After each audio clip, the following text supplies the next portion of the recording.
La voie de l'espérance. Cours de Bible. Les sentiers de la foi, leçon 23. Le baptême évangélique.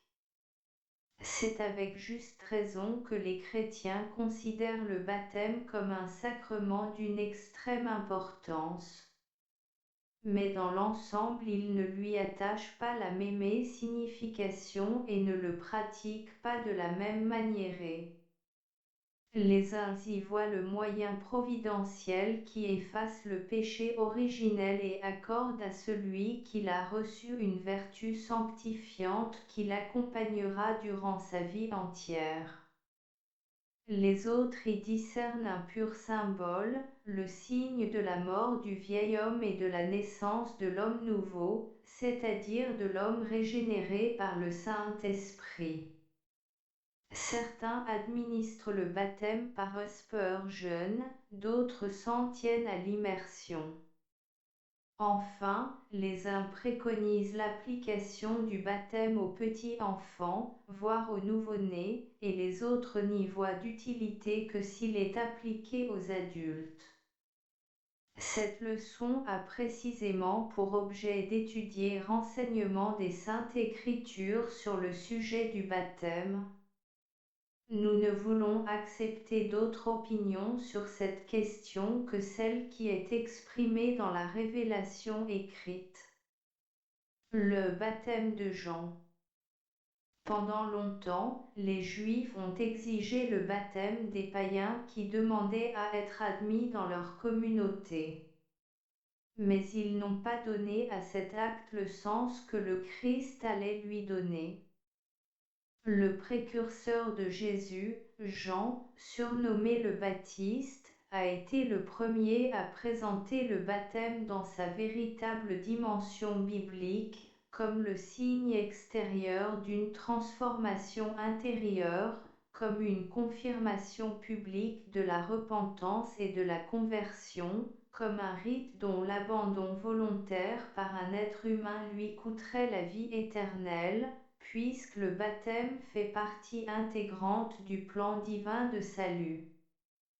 Ainsi, les Juifs n'étaient pas exemptés par oblique libre du baptême, bien qu'ils le jugent facultatif, puisqu'ils se considèrent comme justes et n'ont pas besoin de se repentir. L'appel de Jean à la repentance s'adressait à tous sans distinction, aux pharisiens et aux enseignants barobliques docteurs de la loi ainsi qu'au peuple. Luc 3, 3. Le but de Dieu pour les Juifs, quelle que soit leur classe sociale, était qu'ils acceptent le salut par la repentance et la loi, et qu'ils soient par conséquent baptisés. Le Christ lui-même a dit.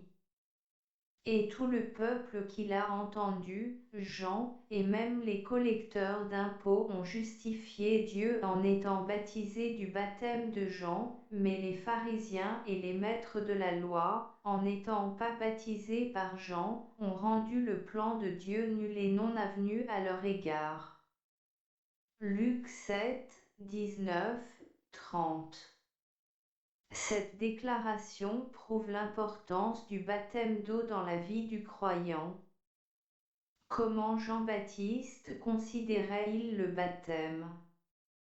Le Christ est le baptême. Pourtant, le baptême de Jean n'était pas encore complet.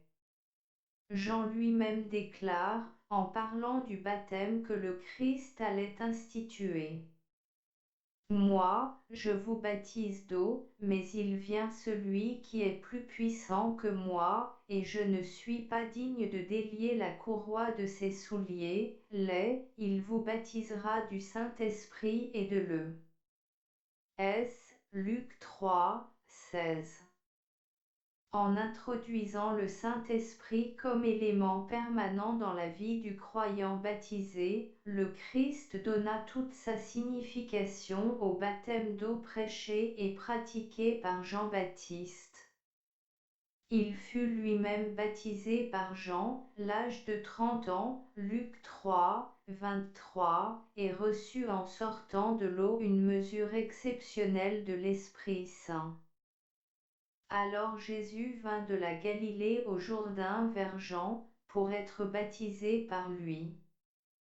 Mais Jean s'y opposait, en disant, c'est moi qui ai besoin d'être baptisé par toi, et tu viens moi. Jésus lui répondit, laisse faire maintenant, car il est convenable que nous accomplissions ainsi tout ce qui est juste. Et Jean ne lui résista plus. Dès que Jésus eut été baptisé, il sortit de l'eau. Et voici, les cieux s'ouvrirent et il vit l'Esprit de Dieu descendre comme une colombe et venir sur lui. Et voici, une voix fit entendre des cieux ces paroles, celui-ci est mon Fils bien-aimé, en qui j'ai mis toute mon affection. Matthieu 3, 13-17. Le Christ fut donc baptisé par immersion avant de commencer son ministère. 2a. Comment le Christ a-t-il complété le baptême prêché par Jean? 2b. À quel âge, par qui et comment faut-il lui-même baptiser? Son ordre, son Église.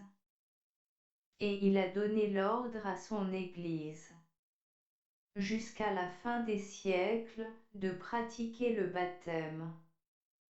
Allez, faites de toutes les nations des disciples, les baptisant au nom du Père, du Fils et du Saint-Esprit, et enseignez-leur à observer tout ce que je vous ai prescrit. Allez par tout le monde, et prêchez la bonne nouvelle à toute la création. Celui qui croira et qui sera baptisé sera sauvé, mais celui qui ne croira pas sera condamné. Matthieu 28, 19, 20, Marc 16, 15, 16. Le triple nom du Père, du Fils et du Saint-Esprit, invoqué sur le néophyte, signifie que celui-ci doit se placer sous la dépendance des trois personnes de la divinité, qu'il doit se soumettre à leur volonté, qu'il doit implorer leur puissance.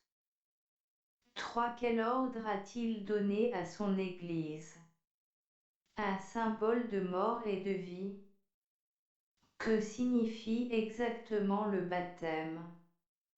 Il est surtout et avant tout le symbole de la mort du vieil homme et de la naissance du nouvel homme, commémorant ainsi la mort et la résurrection du Christ. La personne qui veut être baptisée non seulement accepte les faits de la mort et de la résurrection de son Sauveur, avec tous les avantages qu'il apporte, mais elle s'engage à souffrir et à mourir chaque jour avec le Christ, à souffrir avec lui dans sa mort, et à participer ainsi avec lui à sa résurrection et à sa glorification. Philippiens 3, 10, Romains 8, 17. Philippiens 3, 10, Romains 8, 17. Deux déclarations de saint Paul présentent clairement la signification du baptême, ayant été enseveli avec lui le Christ, par le baptême, vous êtes aussi ressuscités en lui et avec lui, par la foi en la puissance de Dieu, qui l'a ressuscité des morts. Colossiens 2, 12. Ignorez-vous que nous tous qui avons été baptisés en Jésus-Christ, c'est en sa mort que nous avons été baptisés. Nous avons donc été ensevelis avec lui par le baptême en sa mort, afin que, comme le Christ est ressuscité des morts par la gloire du Père, de même nous aussi nous marchions en nouveauté de vie. Romains 6, 3, 4. Ces deux passages établissent que le baptême est la démonstration publique de la réalité de la mort au péché, de la mort du vieil homme et de la naissance de l'homme nouveau, engendré par l'Esprit Saint. Il condamne aussi sans réplique le baptême par Spurgeon et appliqué aux enfants, car le verbe ensevelir suggère l'idée d'une immersion. L'eau du baptême est comparée au sépulcre fut couché Jésus, et n'imagine guère un nouveau-né ayant mourir au vieil homme. 4. De quelle grande réalité le baptême est-il le symbole? Un acte de renonciation. Le baptême n'est pas le moyen de la grande rénovation morale qui fait passer le pécheur d'essai la mort la vie, il n'en est que le symbole. Ce miracle est l'œuvre du Saint-Esprit. Le baptême est le signe extérieur par lequel le néophyte fait acte de renonciation au monde, la vie passée, au péché, et manifeste son désir de mourir avec le Christ pour le revêtir ensuite et vivre de sa vie. Si un homme ne naît de nouveau, il ne peut voir le royaume de Dieu.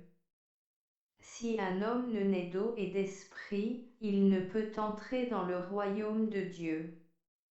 Jean 3, 3, 5. Vous tous, qui avez été baptisés dans le Christ, vous avez revêtu le Christ.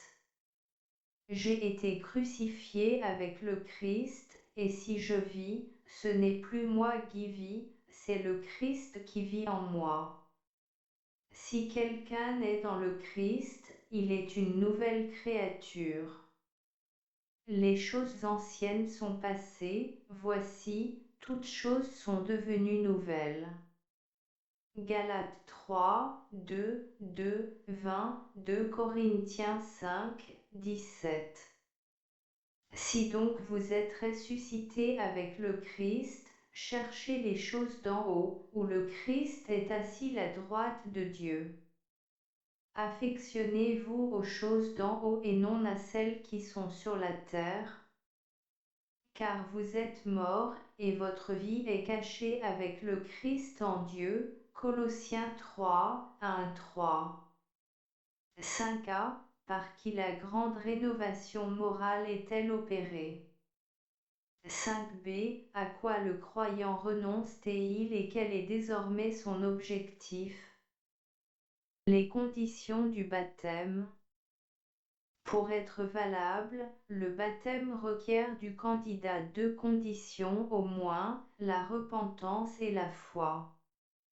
Répondant à la foule assoiffée de vérité et de paix qui avait posé la question, « Hommes frères, que ferons-nous » Saint Pierre déclare, « Repentez-vous, et que chacun de vous soit baptisé au nom de Jésus-Christ, pour le pardon de vos péchés, et vous recevrez le don du Saint-Esprit. » Acte 2, 37, 38.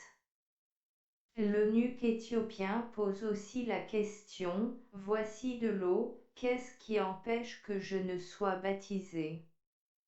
Et l'apôtre Philippe de lui répondre, « Si tu crois de tout ton cœur, cela est possible. » Acte 8, 36. Et rappelons la parole du Christ, celui qui croira et qui sera baptisé sera sauvé, mais celui qui ne croira pas sera condamné. Marc 6, 16. Par le baptême, le croyant entre dans l'Église, il devient une pierre vivante de l'édifice dont le Christ est la pierre angulaire, une pierre 2, 4 à 7, est un membre du corps du Christ. Nous avons tous, en effet, été baptisés dans un seul esprit, pour former un seul corps, soit juif, soit grec, soit esclave, soit libre, et nous avons tous été abreuvés d'un seul esprit. 1 Corinthiens 12, 13. 6. Quelles sont les deux conditions essentielles du baptême? Le mode du baptême. Après ce qui vient d'être dit de la signification du vrai baptême, il est peine besoin d'en préciser le mode. Il ne peut être question que d'un ensevelissement, c'est-à-dire d'une immersion totale. C'est d'ailleurs la signification étymologique du verbe baptiser, qui vient du grec baptisin, plonger, immerger. Malheureusement, le substantif baptême a perdu son sens propre, c'est pourquoi il faut lui adjoindre les deux mots, par immersion, ce qui est un pléonasme, ou par aspersion, ce qui est une expression contradictoire dans les termes, comme si on disait une immersion par aspersion. À la signification du baptême et au sens même du mot baptême vient s'ajouter la pratique apostolique prouvant que le baptême, pour trouver sa valeur, doit être administré par immersion et aux adultes seulement. L'Écriture déclare que Jean baptisait, dans le fleuve du Jourdain, Marc 1, 5, qu'il baptisait à Inan, près de Salim, parce qu'il y avait là beaucoup d'eau, Jean 3, 23, qu'après son baptême Jésus, sortit de l'eau, Marc 1, 10, que l'eunuque éthiopien et Philippe descendirent dans l'eau et en ressortirent, Acte 8, 38, 39. Les partisans de l'aspersion et du baptême des enfants n'y trouvent donc aucun appui dans les affirmations des Saintes Écritures. 7a. Sous quelle forme le baptême doit-il être pratiqué? 7b. Pourquoi ne doit-il pas être administré aux enfants? Quelques lignes d'histoire. Comment la pratique du baptême par aspersion appliquée aux enfants a-t-elle pu remplacer chez beaucoup de croyants la pratique du vrai baptême évangélique par immersion administrée aux adultes? Cette pratique et ce remplacement font partie du mystère de l'iniquité, l'œuvre de tromperie de Satan, et l'opportunisme religieux et politique de l'Église catholique pour revendiquer davantage de membres catholiques. C'est la racine du pédobaptisme, le baptême appliqué aux bébés, aux enfants ou aux nourrissons. Les premiers cas remontent au IIe siècle. Mais cette innovation ne fut pas bien accueillie. Un décret de l'empereur Justinien, en 550, recommanda à ses sujets de faire baptiser leurs enfants. Dès cette époque, cette coutume devint assez générale, bien que l'on ne cesse jamais de compter de nobles exceptions. La pratique de l'aspersion mit beaucoup plus de temps à s'introduire. L'immersion fut généralement appliquée jusqu'au Xe siècle au moins, ainsi qu'en témoigne la présence d'immenses baptistères dans un grand nombre de cathédrales dont les assises datent du Xe et même du Xe siècle. L'immersion partielle fut pratiquée entre les Xe et Xve siècles, pour être remplacée par l'aspersion à partir du Xve siècle. Mais il reste des chrétiens qui demeurent fidèles au mode évangélique du baptême. Mémorial de la mort, de l'ensevelissement et de la résurrection du Sauveur, symbole de la mort du vieil homme et de la naissance du nouvel homme par la puissance du Saint-Esprit, témoignage public de renonciation au monde, fruit de la repentance et de la foi, le vrai baptême, pratiqué par immersion, revêt une importance capitale. Le Christ nous redit aujourd'hui, celui qui croira et qui sera baptisé sera sauvé. Voulez-vous suivre son conseil? Note. Iniquité. Géranomia, anarchie ou manque de conformité à la loi. Les ouvriers de l'iniquité sont sans loi parce qu'ils ont refusé de confirmer leur vie au modèle parfait établi dans la loi du royaume des cieux, et le péché est la transgression de la loi anomia. 1 Jean 3, 4. Sur le mont des Oliviers, le Christ a dit que dans les derniers jours, l'iniquité, l'anomia, allait abonder. Matthieu 24, 12, et quelques décennies plus tard, Paul a observé que le mystère de l'iniquité anomia était déjà à l'œuvre. 2 Thess 2, 7. Source: Logos Bible. 8a. Vers quelle époque la pratique du pédobaptisme devint-elle générale? 8b. À quel moment commença Théon à abandonner l'usage du baptême par immersion? 8c. Comment peut-on résumer le baptême évangélique?